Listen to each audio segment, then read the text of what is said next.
And we have a heat advisory that is in effect across a part of the four-state region here. Now, this does include into Washington, Frederick, and then also Franklin counties, and then most of the Eastern Panhandle, Morgan, Jefferson, and Berkeley counties. Now, again, this heat advisory is limited due to the criteria that we fall under with heat advisories here. It's based off of heat index, and if you hit a certain number, then you are going to be into a heat advisory. It's going to be issued across your area. Now, off to the south, we may fall just a degree or two short in that heat index range of a heat advisory, but nonetheless, treat this like you're under a heat advisory across the entire area, because either way, it is going to be extremely sweltering the rest of this afternoon into the evening.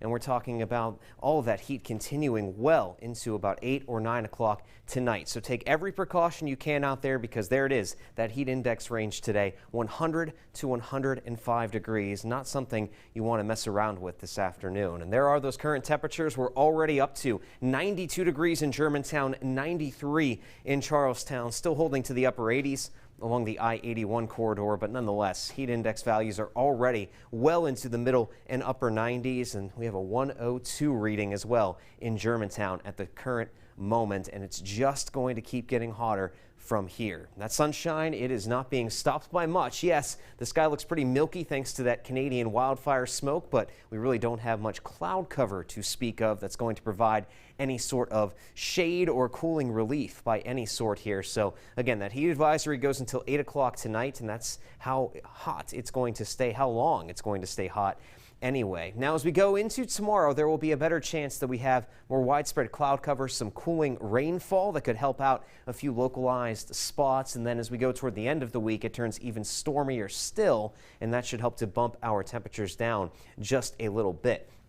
Now, as we go through this afternoon, we did get upgraded into a marginal risk for severe weather. That's a 1 out of 5 here. The chance for severe weather altogether today is rather low, but we can't rule out a storm or two that does develop this afternoon, turning a little bit on the severe side with gusty winds being the main threat. But as Future Tracker will show here, yeah, we're not talking about very widespread rainfall at all. Any showers or storms will likely develop along the terrain of the Blue Ridge Mountains and then push east. But most of the activity should stay off to the north and east of us here today. That's where that higher chance of severe weather is. But it's worth mentioning because, again, we could see 1 or 2 severe storms pop up. Tomorrow, though, we're going to see that better chance of rainfall, more widespread. That will help to cool things down if you end up underneath one of those showers or storms tomorrow afternoon. And again, as more and more storms will pop into the forecast by Thursday, that's when we'll start to see an end to all of this sweltering heat. Look at that, middle 90s out there this afternoon.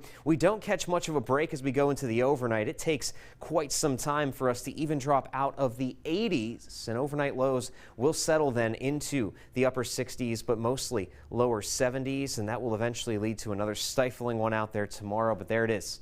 Again, heat index values bumping all the way up, possibly to 105 in some locations today. Most of us should stay below that 105 degree mark with the heat index. But again, by the time we get into the triple digits, it's nothing you want to mess with. Stay cool, stay hydrated, and take plenty of breaks. All the precautions that you possibly can, both today and tomorrow. Looking ahead to Thursday, Tropical Storm Elsa will just miss us to the south, but with a cold front rolling into, it's going to be rather stormy out there, and we hold on to the warmth, the humidity, and at least some bit of storm chances as we head toward the weekend and especially into early next week. So no real break. We're in a very summer-like pattern for the extended forecast.